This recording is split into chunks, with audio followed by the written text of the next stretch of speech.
is your host, the voice of the Tigers, Dave Wolo. Look up on the wall. There on the wall. Under the door. Behind the door. Welcome in Wednesday, hump day. It's another golden day at the Olympics. I was held up at the junction of 240 and Nankana, Bill Morris Parkway. Held up for about 5 to 10 minutes. You know why? They had a motorcade. They stopped all traffic. Zach Boyd, you'll never know why, but you'll see it if you go out to the FedEx St. Jude Classic. Uh-oh.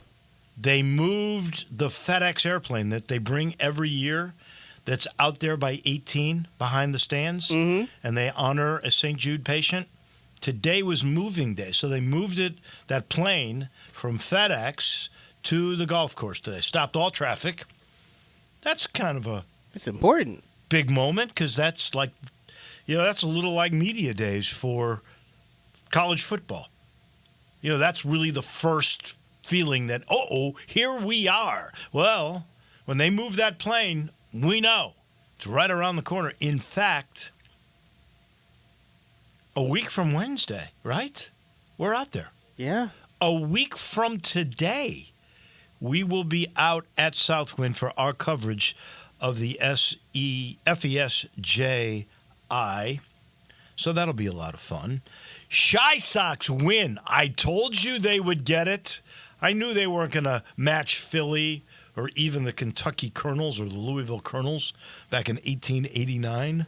So 21, they tied the O's, and we're going to talk about that with our friend, the sportscaster in Chicago, George Offman. He's going to come your way at 10:10. Dennis Philippi has the day off. We make our golf picks, final regular season tournament of the year at 10:25. Zach Boyd, have you done the math yet? Do we know who's picking? What's the order for the Wyndham? Not yet. I'm still doing the calculations. Okay. It's a very tight race. I can tell you that. I can tell you it's tight at the top, and I'm not there. I could have been there because I was 1, 2, 3 after 3 rounds. By the way, a French woman is way ahead after, first round of the women's Olympic championships. Vu is 3 under, who's one of the great LPGA players that, looks, you see her name and you think she's not an American, but she is. She's 3 under. Rose Zhang, the great Stanford player who's now on the LPGA Tour, and Nelly Korda, they are both even par. They are in for the day. And a local boy does really good. I am so excited for my pro. The head golf professional at Colonial Country Club had a great day yesterday. Bobby Cochran finished second at the Senior PGA Club Professional Championship Sectional. It was in East Tennessee in a cool little town called Jonesboro. I don't know if any of you ever been there. But I think it's like there's a storytelling thing that they do. And it's like the storytelling capital of the state. It's a cool little place in the mountains, and it's got a great golf course there. And Bobby finished second, which here's the key to that. That means he gets to go to nationals, which I believe are in Portland, in September. If he were to do well there are slots you get from that to play in the Senior PGA Championship and possibilities of getting on the Senior PGA Tour. So who knows if Bobby doesn't become the next Doug Barron. It could be that kind of story. So Bobby Cochran will now make the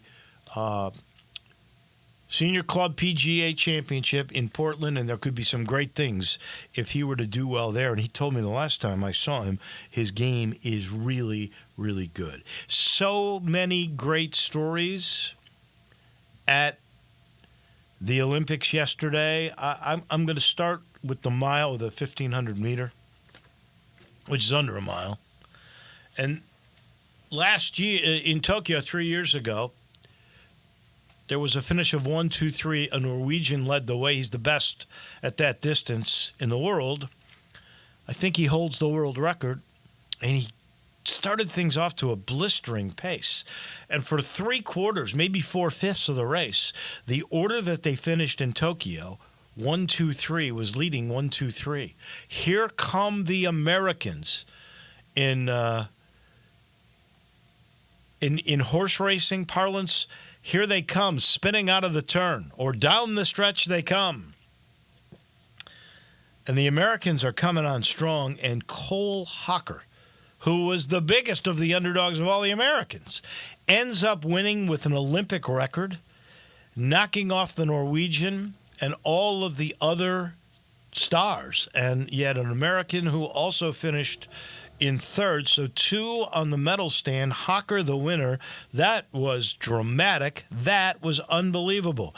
Then there's the story of Gabby Thomas, who's now won gold, silver, and bronze in 2 different Olympics. She was the heavy favorite. She's a Harvard grad, got her master's degree in neurobiology. Holy cow.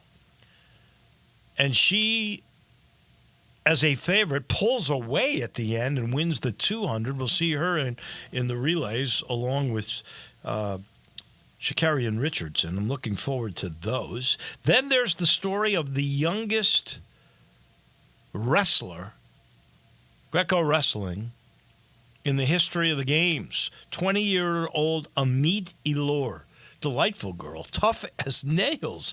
She wins the gold for the Americans in that. That's the youngest ever to win a gold in that particular event.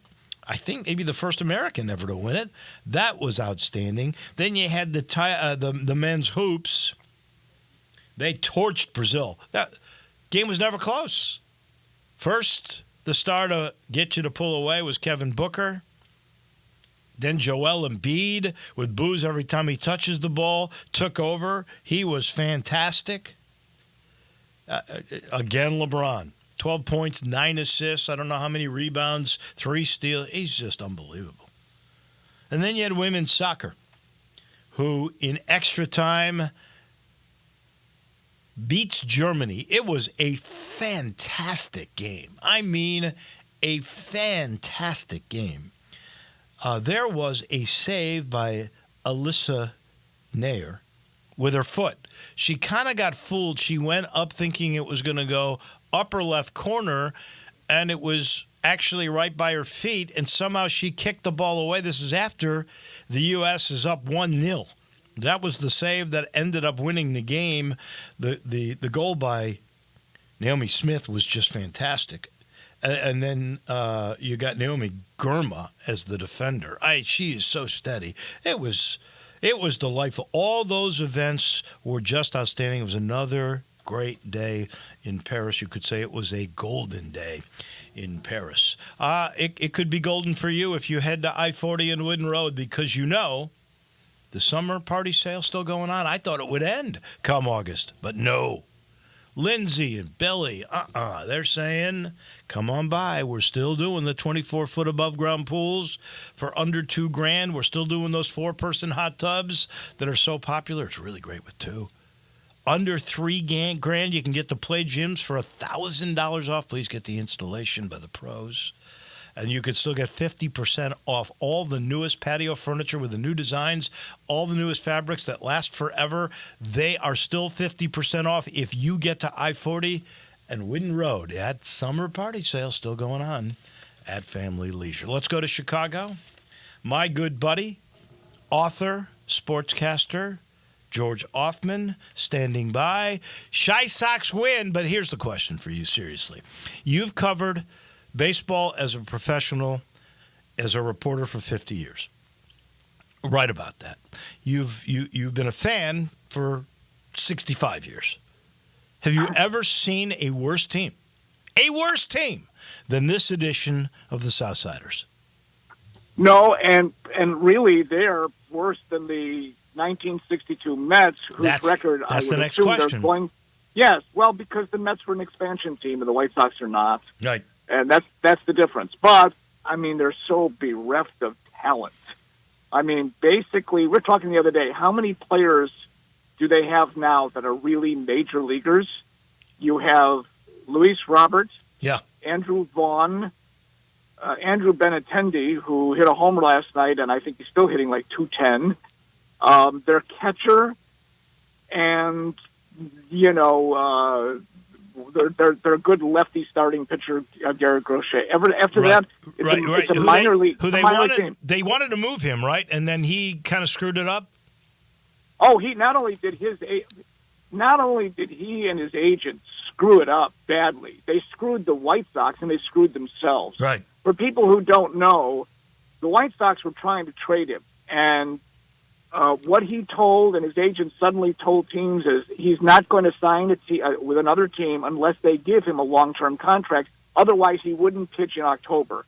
Now, imagine if, let's say, the White Sox traded him to the Dodgers, and suddenly he doesn't get a long-term deal, and they want him to pitch in October, and he looks at his teammates saying, "No, I'm not going to do it." Really smart. But what they did was they basically screwed the White Sox out of getting a good deal for him. Right. And so in the offseason, they're going to do it again. They're going to shut him down eventually. They're going to do that because he's throwing a lot of innings. He's only throwing 4 innings now. But imagine if in the offseason, if he does that again, if I'm the White Sox, I said, okay, fine, we're going to turn you into a closer now. You're not going to be a starter. I mean, he made a fool of the White Sox. It's too bad. But then again, the White Sox look like a bunch of fools to begin with. So the standard for futility would be the 62 Mets that you mentioned. They won 40 games that year, and they lost 120. I don't know what happened to 2 games, but that was their record. Can this team get to 4? There was a guy, I swear to you, I was reading a preseason baseball thing somewhere. I can't remember. And this particular writer predicted that the White Sox would win only 40 games, and everybody laughed. They go, "Oh, they're bad, but come on, nobody is going to be as bad as the 62 Mets." Do you think, now they got 28 wins, is there 12 more wins in the remaining games? Will this team be worse in the end than Casey Stengel's 62 Mets? They're certainly headed in that direction. Let's consider this. They lost 21 games in a row up until yesterday. Previously, they lost 14 in a row. So what's to say they won't do that again? Remember, they have so little talent. So they're 1-36 their last 37 games? No. They had a 14-game losing streak earlier in the season. But, I mean, if you put it... And here's the other thing. If you subtracted those losses, the White Sox still would have the worst record in baseball. But what the great stat is for me is the White Sox have as many wins as they have blown saves. Wow. That's incredible. I mean, think about all the bad statistics you can cut. As of yesterday, they had more blown saves than they had wins. My gosh. And they finally played a decent game yesterday, and they won. But a lot of people were just thinking of the juicy circumstance had they lost last night and today, so they would have tied the Philadelphia Phillies for the most consecutive losses going into Friday's game against the Cubs. Right. Well, 23 is what the Phillies lost. That's right, and the 21-game losing streak, which tied the Orioles. Right. I covered that game. That was back in 1988 when the Orioles began the season 0-21 and came to Comiskey Park, and they broke. They were there and they finally got a win, and that's 36 years ago. And it was really stunning to think 36 years later, here's the White Sox trying to emulate the Orioles, and they succeeded. I'm telling you, had they lost 23 to tie those Phils, people would start thinking about the 1889 Louisville Colonels who lost 26 games in a row. That team won 27 games all year. Or the Cleveland Spiders or whatever that was. Yeah. But I mean, it's an embarrassment. All of this falls on the head of Jerry Reinsdorf, who still wants a new stadium. How old is Jerry Reinsdorf? Wants a new stadium? They just built it 20 years ago. 88. No, actually, it opened in 1991. But Did it still, really? hey, look at Texas. Texas built a stadium after they 20 years old or something. And so that's, but yeah, because he wants to be able to sell the team with a brand new stadium. But he's probably not going to get it, just as the Bears aren't going to get a stadium in the city. And it's just like it's his leverage. He's 88. I mean, people are just screaming for him to sell, Yeah. which he won't do. If you think the White Sox are going to be any much better than they are next year, I will right now tell you, no matter what they do in the offseason, they'll probably lose at least 105 to 110 games. Jeez. I was so happy they won yesterday just because of the way the Oakland A's management taunted the White Sox. Did you see what they did pregame? Yes, I did. There's a hit song. I don't really know it, to be honest with you, but Taylor Swift, who's the hottest thing ever since the Beatles. Anyway, Taylor Swift has a song called 22, and they were playing it pregame over the PA just to taunt the White Sox. And you know, the minuscule crowd, they announced the 5,000. You heard them chanting, sell, sell, sell, because, you know, now not the White Sox. They're telling the A's to sell. Well, they're moving to Vegas. No, but they're going to play in Sacramento for 3 years, and they're going to bake in the summer. The team will bake to death in that environment there. So that's a very poorly run franchise, but the White Sox are probably worse. Well, the record would tell you they are. That's incredible. All right. While I got you for the next minute and a half or two, you know, I was a kid growing up in Wrigley Field watching the Chicago Bears since basically 1960. In all that time, no offense to Billy Wade, who I loved, or Jim McMahon, the Bears have never had a great quarterback. You got to go back to Sid Luckman in the 40s. Is this kid is this kid the real deal? We'll see. He certainly has the tools. I'm talking about his personal tools, but he also has the tools of 3 really good receivers. Yeah. I mean, they have set him up in a way that they didn't do with Justin Fields.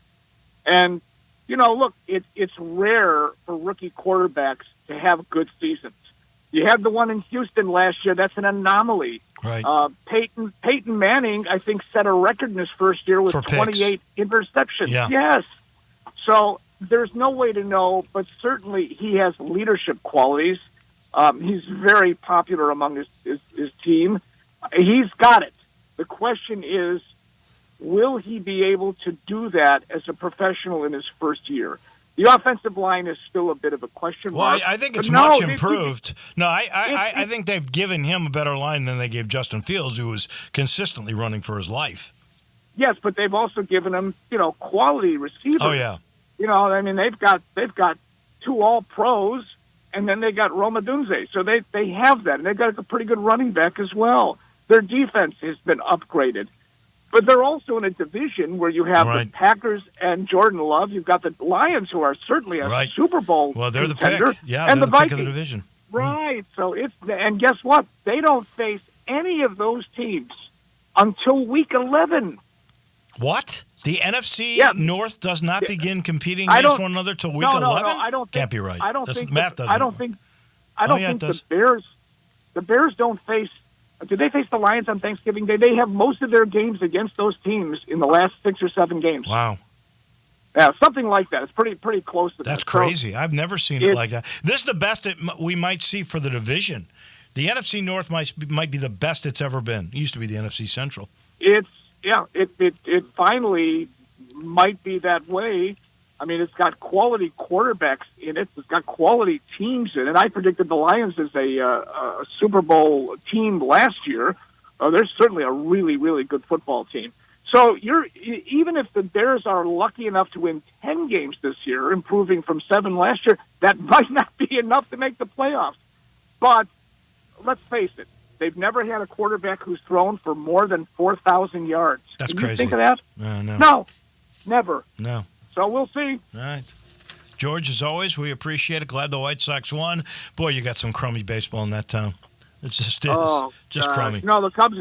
You know, the Cubs are the most disappointing team in baseball. Somebody said, I agree. What about the White Sox? I said, the White Sox were expected to be bad. The Cubs have been a disappointment this year. They should have been a playoff team, and they're not going to be. No, and that's with Greg Counsell, and I thought that was the brilliant move, but it is what it is. They're awful. George, appreciate it, buddy. We'll do this again soon. Thank you so much. All right, Wolo, see you. He's our guy in Chicago. That is the one and only George Othman. We take a break. When we come back, we're going to be joined by Johnny Lyon, Mickey Barker. We make golf picks. We also have to remember a great guy from the golf community and really the business world and St. Jude. And that is Dwight Trinket, who passed away yesterday at the age of 76. I'm so sad about that. Sympathies to the family for sure. What a great man. We'll talk about that with Mickey and with Johnny when we come back on Wolo and Friends. Broadcasting from the Family Leisure Studio, we are Sports 56 and 98.5 FM. Drive like a pro and support a great cause during the sales drive at Lander Sport in Collierville, Lander Sport South in South Haven, and Lander Sport North in Covington. We've provided over 100 new Fords to be driven by the pros at the FedEx St. Jude Championship. Now they're all being sold with demo prices. That's right. Over 100 new Fords driven by the pros are being sold with demo pricing below market value. A portion of the proceeds go directly to the St. Jude's Children's Research Hospital. This is a once-a-year opportunity to trade up and drive like a pro while supporting a great cause. Visit LandersMemphis.com. That's LandersMemphis.com. Or come see us at Lander Sport in Collierville, Lander Sport South in South Haven, or Lander Sport North in Covington. With our Landers Easy Pass, you can get top dollar for your trade-in to help you save even more. Don't miss your chance. Reserve your demo price new Ford driven by a pro at the FedEx St. Jude Championship and lock in low APR financing. Remember, if it doesn't say Landers, you paid too much. For more than half a century, contractors and trade professionals have relied on WeatherGuard for heavy-duty truck and van storage equipment, not just to protect their valuable tools, but to protect their professional reputations. For pros, the WeatherGuard badge makes a statement about what drives them. It says, "Bring it on. Been there. Done that. We've got your back," without saying a word. And the folks at WeatherGuard, they're just as driven as the hardworking pros they serve. See what it means to be driven at weatherguard.com. Getting engaged is one of life's most spectacular occasions. And when you find your ring at Sissy's Log Cabin, the promise of a lifetime begins with our promise to always provide unmatched quality, superior service, and brilliant natural diamonds. Find your dream engagement ring, wedding bands, and more when you shop Sissy'sLogCabin.com or stop by one of our 6 locations. Begin the rest of your life in ring, only at Sissy's Log Cabin, because life's too short for ordinary jewelry. Jenkins Floors and More invites you to their retail warehouse where they pass wholesale savings on to you. Jenkins Floors in Little Rock, Cleveland, Mississippi, and now open in Horn Lake at 2356 West Goodman Road. Specializing in flooring and carpeting, tile, plantation shutters, and blinds, Jenkins makes your life easy with a 2-week turnaround. Contractors, builders, or family projects, call 662-469-9350 for a free estimate. Owners Timmy and Rebecca Jenkins say hello to Sports 56 fans and look forward to your business.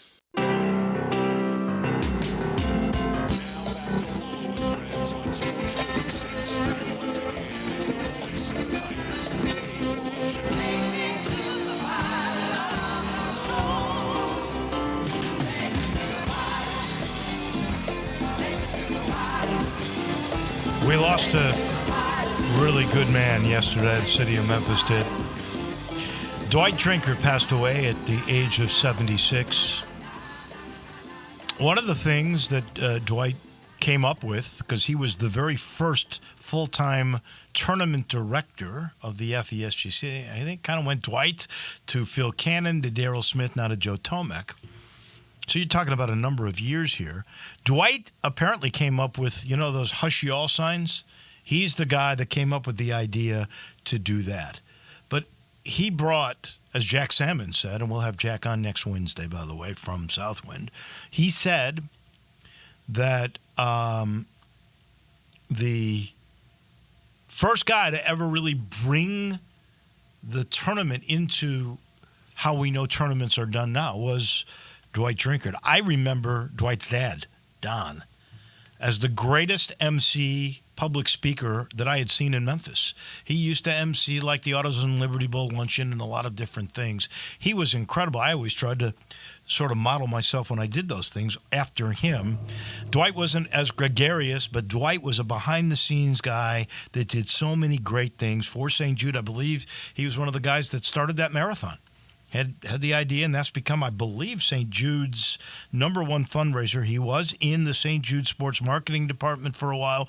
He went back and tried to elevate the Overton Park Junior Tournament. I think he was still working with those folks, and we'll get Mickey's take on that in just a second. But we lost a great one in Dwight Drinkard. I'm so sorry he passed away. Apparently it was kidney disease. I saw him when my son and I played in the junior, not the parent-son deal that they had back a couple of months ago, and we went for a practice round, and Dwight was there, and I had a chance to speak with him, and he looked great.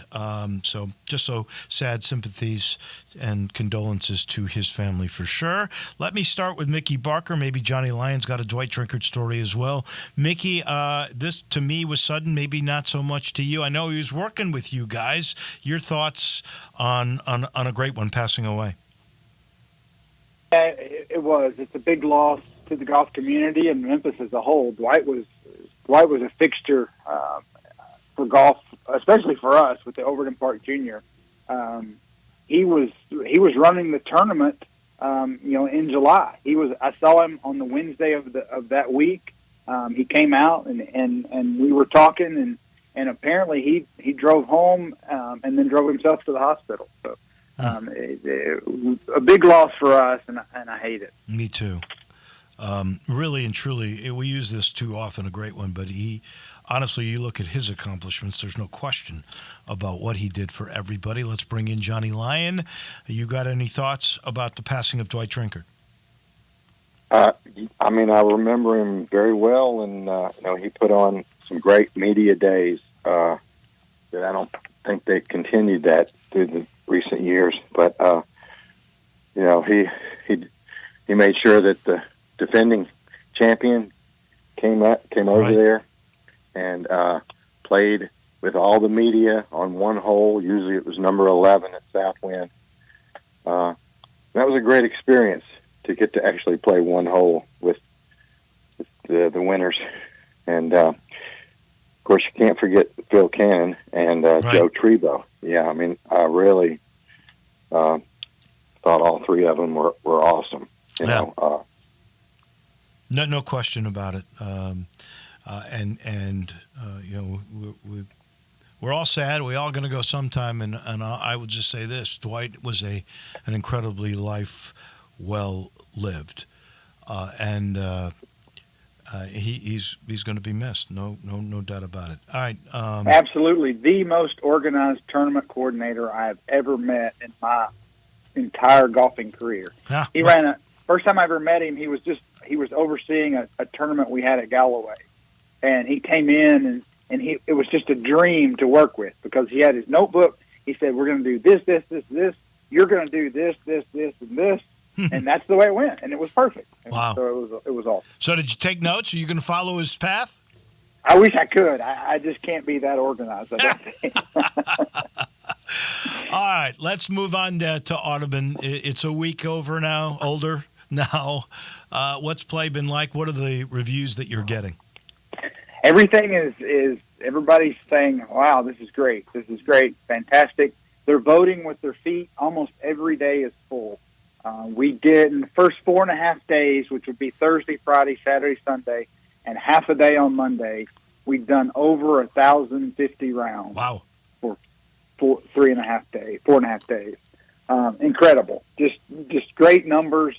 The reviews coming in on the golf course that it's very playable, that it's difficult as you want it to be, or it's as fun as you want it to be. So we're very pleased so far. Would you say in all your upgrades, and I don't say this as a criticism, but I do say it as an observation, when you've done all these redos, and you've done it now with Audubon, with Overton, with Galloway, and with Pine Hill, that these courses have, I guess because of the modern technology, but they've become more difficult. They have, in certain instances, yeah, they're more difficult, but they're more playable in that you're playing on better conditioned golf courses. Oh, no doubt. And in many cases, much bigger greens. And so in that, it may be easier, depending on the distance that you play from. So, but yeah, in some cases, like Pine Hill, it is considerably more difficult because you have more force carries and a little bit more undulation than the way the course played in the past. But the force carries make the difference. Well, you just take a look at like number 7 Galloway. Do you remember number 7? Well, it was downhill, it was already dirt 90 yards there, and yeah. dirt. Right now, you got to carry water now. So exactly, yeah. But it's worth it. You know what somebody said to me a long time ago, Johnny. You might concur. It actually happened when I became a member of Colonial Country Club. They go, you'll either quit the game or you'll become a better golfer because harder golf makes you become better. I believe that, Johnny. That's definitely true. And it goes back to when I was running the golf magazine and they had Tour America, and they called me and said, "We want coverage in the magazine." And I was like, "If you let me play on that tour, I'll cover every event. And my scores won't count because I wanted to get better by playing with better players." Right. And the same thing goes for better golf courses. Yeah. But the biggest change in Audubon. And some of my friends played it last week, and everybody, was talking about how big the greens are, and that is a good thing, I think, because it gives you more places to put the pins, move it around. But the grass and those fairways, Tacoma 31, I probably mispronounced that, or whatever it is, ball sits up unbelievably good. Is that like Johnny? Or Mickey? I'm sorry. Does that new turf? Somebody asked me this because I said I heard it sits up really nice, and they said like Zoysia, where you get no roll. Zoysia, is that like it? No, you definitely get the roll. You get the roll of Bermuda. You don't get the sponginess that you get from some Zoysia, but the ball really does sit up on top of it. And especially if you get it into the rough. There's many times where you get it into the rough of the Tahoma, and the ball's sitting right up on top of it. Wow. You have to be careful not to go underneath it, right. But you get some really good lies. Wow. Okay, I can't wait to play it. All right, let's move on. Johnny, I start with you. Scotty Scheffler, the way he shot 62 in the Olympics on Sunday, giving our man Zach the W, that was pretty impressive. Yep, 9 under, unbelievable. I was totally just could not believe it. I mean, he wasn't even on the leaderboard. I know. I was 1, 2, and 3 with my picks, by the way, after 3 rounds. 1, 2, and 3. And John Rahm just fell apart. I just couldn't believe how badly he and Fleetwood, McIlroy, who was not my pick, they all could not get it done. Xander just had a bad Sunday, but those guys just fell apart at the end when they had a chance. Mickey, were you shocked at that? And I'm guessing now there's no way Scheffler's not Player of the Year. I was a little bit shocked that they fell back quite as quickly, especially Rahm, had a 4-shot lead at the turn. I really thought that was, he might just run away with it, but just couldn't handle the back 9. And you're right. Now there's no question about Player of the Year. Johnny, you concur? Definitely, without a doubt. And what if Xander won all 3 playoffs? I don't care. Scotty played so great all year long, and the way he won that Olympic gold, he wanted it and he got it. He deserves Player of the Year. It'll be hard to dethrone him. I'm in agreement with that. All right, Zach now, Boyd. If Xander ran the table, won all 3 playoffs, and that would mean he would win the FedEx Cup. Yeah. There might be some debate at that point. So. True. I don't think though. And here's a question for you, Mickey. You would know this better than me. Or if Johnny, you know it, let me know. We know he had won 7 tournaments, right? Right. Does this one count as the 8th? Does this count on the PGA Tour? No, it does not. Okay. It does not. Okay. He does. It does not count. It does count as official world golf ranking. Right. But it's not a tour win. No. Okay. No. So he's still at 6, correct? And Xander's at 2. Or 6. Yeah. So yeah. So if Xander wins 3, that put him at 5 with 2 majors.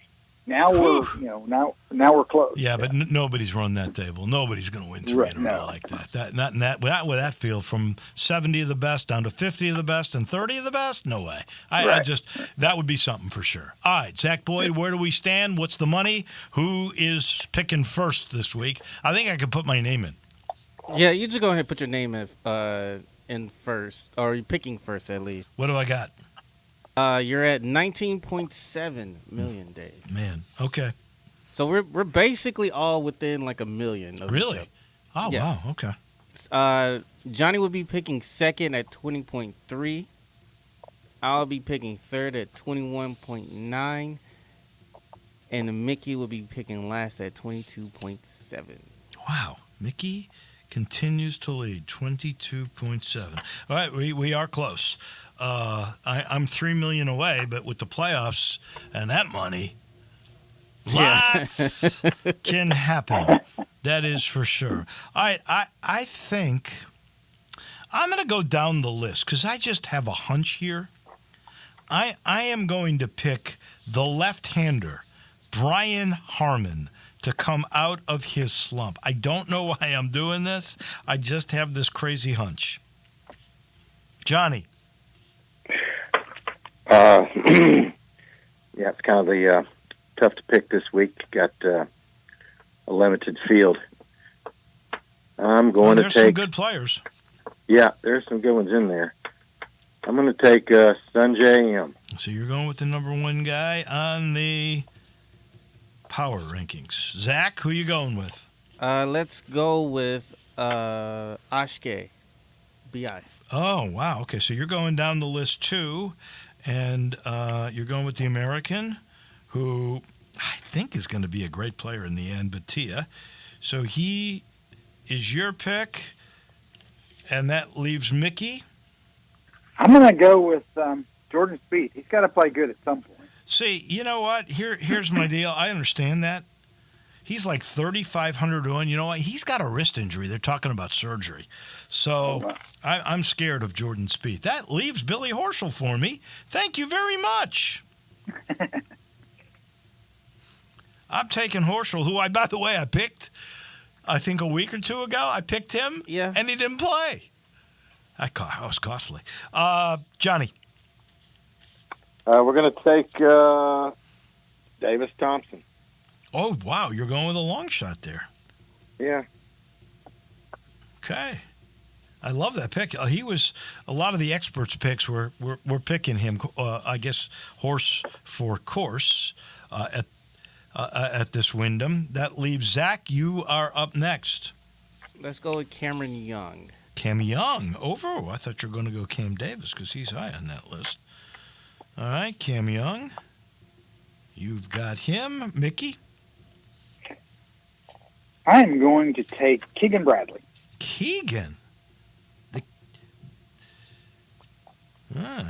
That's a good one. The Ryder Cup the captain. Yeah, absolutely. Yeah. I'm going to go Shane Lowry. Well, I would have never picked him after the Scottish Open. I'm done with him for the rest of my life. That 77 really screwed me. But we'll take I guess, kind of a long shot. Siwoo Kim. Oh, he's not a long shot. He's like fifth on the power grid. Zach. Yeah, Johnny took my guy there.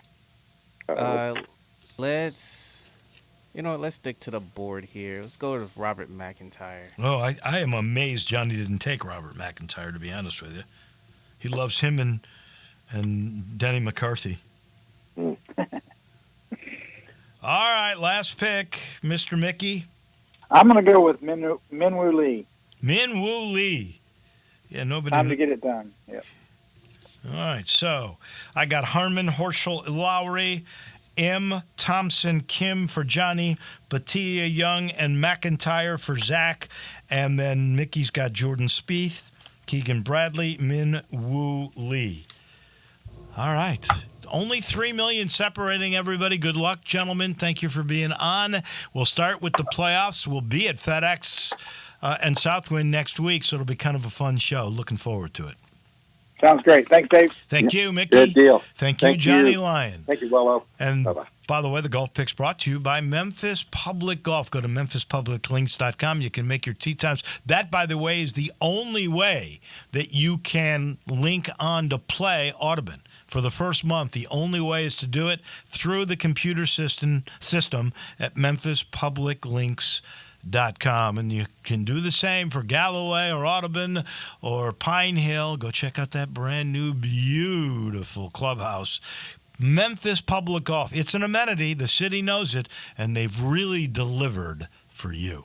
We take a break. When we come back, we talk Tigers with Munzie. The CA beat reporter is right around the corner. Be sure to follow us at Sports56 WHBQ on Twitter, Facebook, Instagram, and YouTube to watch live video of our shows. Stay up to date with station events and have chances to win prizes. Don't miss out on anything that's going on. Follow us at Sports56 WHBQ. There are many real estate companies out there, but then there's Banyan Tree Realtors on the Tigerville Town Square. There are hands-on, family-owned boutique real estate companies whose agents have been offering exceptional attention to their clients for over 40 years. In an ever-changing world, Banyan Tree continues to maintain a small-town personal charm while providing a worldwide connection through its internet marketing presence. Personal service will never go out of style at Banyan Tree Realtors. Their agents are people you can trust, offering service you deserve. From residential homes to commercial properties, farmland, land lots, and historical houses, Banyan Tree has the expertise you can rely on. So if you're downsizing, upsizing, moving in, or moving on, give Banyan Tree Realtors a call today. Craig Smith and Mary Jean Smith and their agents are ready to serve you. Call today at 901-620-8920 or 901-359-2520.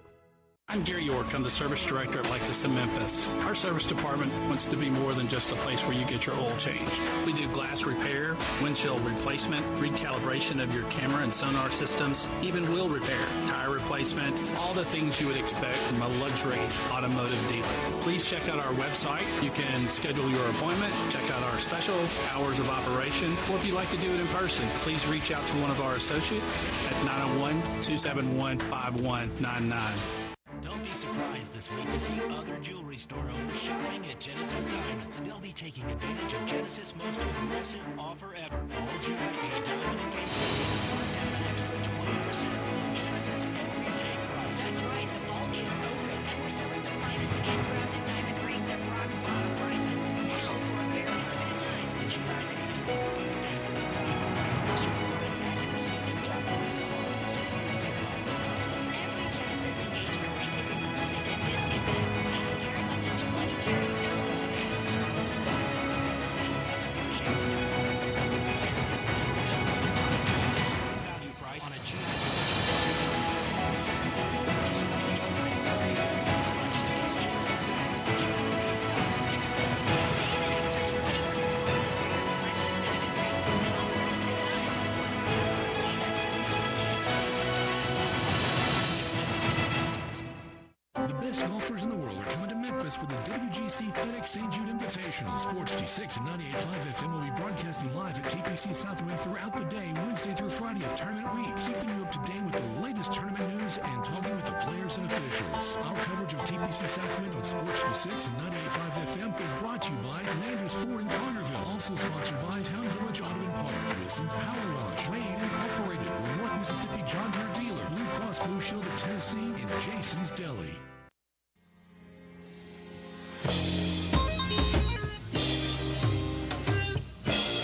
Now back to Wolo and Friends on Sports 56. And once again is the voice of the Tigers, Dave Woloship. I always love catching up with my friend Jason Munz, beat writer extraordinaire for the Commercial Appeal on the Tigers. He's got player grades, non-conference news. Also wrote a story about the FedEx St. Jude invitational and how they're trying to be more inclusive this summer. So he has been a busy man. Let's head to Mississippi, where he loves to hang out. I think he's hanging out there. Good morning, Jason. How are you? I am very good, Wolo, and I am in Mississippi. How are you? Good. All right, let's start with the player grades. You worked hard on this. You had me fooled for a minute because you apparently went by position, and I'm looking at all the A's, and then that was in the backcourt, and then I'm seeing B's and C's, and you hadn't even come to the big men yet, Danger and Cisse and Smith, and I was thinking, are they getting D's? But it turned out they got B's. So all is good. How hard was this to do? How did you figure it out? What was the criteria? Part of it was, the way I broke it down, and this is just newcomers. I didn't include Nick Jourdain, and I didn't include walk-ons either. So this is just scholarship newcomers. And so, basically what I did was I broke down each player, like what each player does, what they bring to the table, how they fit in, not only with each other, but within Penny Hardaway's system. So, like, people got higher marks if they are already standout defensive players, like Tyrese Hunter, Baraka Okoje, Tyreek Smith. These are players who, you could make the argument that they are, based on their careers up to this point and based on some of the things that they've said to not only me but other people, that they sort of prioritize or take a lot of, they emphasize the defensive end more than the average college basketball player, and so those guys got bumps because of that. The other thing that I didn't really highlight in the story because it was already pretty long was I kind of was like toying with the idea of comparing each of this year's to last year. To last year. Wow, I like that. And not only, but like by position. So like comparing Tyrese Hunter to Javon Quinterly, and comparing Baraka Okoje to Jalen Young, and so on and so forth. And I was getting kind of into it. I like this. All right, I like this concept. So let's do this. Let's just do this because anybody can read your story now. You gave Tyrese Hunter an A. We know he was at Iowa State and Texas. I'm amazed he came here. And that must be the beauty of NIL. So you give him an A. So let's compare him with Javon Quinterly, who fooled us all. I thought Quinterly, especially early on, was just fantastic, and he just couldn't come to play every night. I don't know what it is about him. We were kind of warned by Nate Oates about him to begin with, and it turned out that Nate Oates was prophetic. I hate to say that because I really like Quinterly, but he was not consistent whatsoever. How do you compare him? That one's easy to me. It's an upgrade. Tyrese Hunter hasn't even played a game, and it's already an upgrade. He has 6 career NCAA tournament wins. So like, that's huge. He's probably not as gifted of a bucket getter as Javon Quinterly is or was. But when you take into the consideration the fact that he plays defense, like pretty consistently, he told me when I talked to him a few months ago that he wants to be the conference defensive player of the year, that's his goal. Like, he's going into the season where his goal personally, individually, is to win the league defensive player of the year.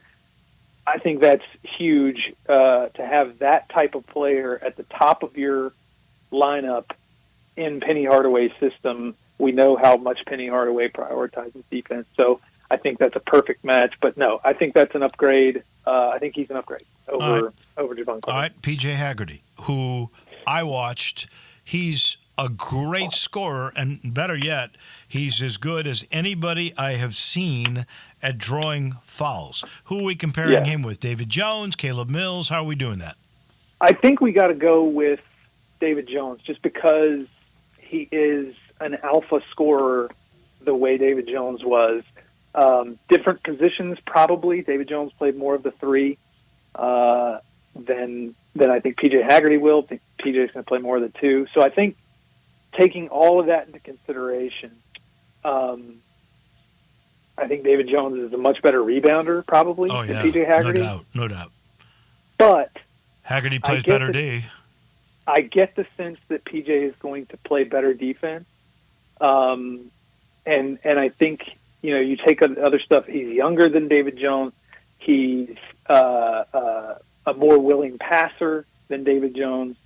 So I kind of copped out on this one and called it a push.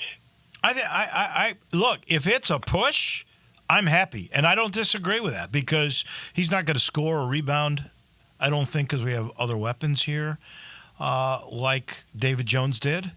But I do think he'll play a lot better defense. So I go with a push on that. So you go with a Koji similar to Jalen Young. Now, I got to believe you give a Koji a B, I got to believe he's going to be better than Young. Young got worse as the season went on. And part of that was injuries. But, yeah, Baraka is, in my opinion, I'm very high on him, and I know he's been hurt this summer and is recovering from that left shoulder surgery. But I think he is an upgrade. I think he, and it may not be like a substantial upgrade. We may not see it as a substantial upgrade, but I think he's going to bring a lot of intangibles to the table. I feel like he's got sort of that glue guy, X factor type role on this team, which I feel like could be big. I clearly think that's an upgrade. P.J. Carter. Sorry, Colby Rogers. We've got to go to Colby Rogers, who I was surprised you gave a C. I would have thought he was at least a B-. Yeah, you look at some of these projected metrics, the Bart Torvik and the Evan Miyakawa, projected metrics, and they're just not very good. And I think a large part of that is because traditionally, he doesn't give you very much on defense. He's usually, you look at the big picture, he's kind of been a liability on defense pretty much his whole career. Now he does score the ball really, really well. He shoots he's an elite 3-point shooter. So that's great. So let's compare him to Caleb Mills. Okay. I think it's probably a downgrade. Now, if he is like Kendrick Davis, who was not much of a defender before he came to Memphis and turned into a really nice, solid defender under Penny Hardaway, if that happens with Colby Rogers, then, we'll talk about it then. But as we sit here today and we know what Caleb Mills meant to the team last year, how important he was, I think you got to say that's a downgrade. Well, for sure, it's a Caleb Mills downgrade from what he was at Houston and when he first got to Florida State. I'm not 100% certain, because I think he's a really good shooter, that it's a total downgrade from what Memphis had. But in terms of leadership, he was great. So the backup there is P.J. Carter. Who's he like I'm having a moment here, but it was the kid from UCF that quit on the team in Dallas. Oh, you mean Jaquan Walton? Yeah, Jaquan Walton. Is that P.J. Carter? Yeah, we could. Yeah, that just for comparison's sake, we could do that, and I think that's probably a push. P.J. Carter, he shoots the three ball really well. He gets you double digits. He could, if in the right circumstances, he could average double digits in points. He just doesn't do much in he doesn't rebound very much. He doesn't facilitate very much, and doesn't. He's not like a standout on defense. So. Jaquan Walton was supposed to be. I mean, if you'd asked me to compare those two before last season, I'd have said Jaquan Walton by a mile. Yeah.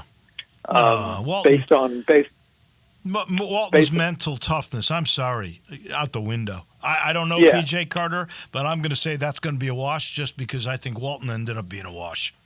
Yeah, I agree. All right. Jared Harris, the freshman.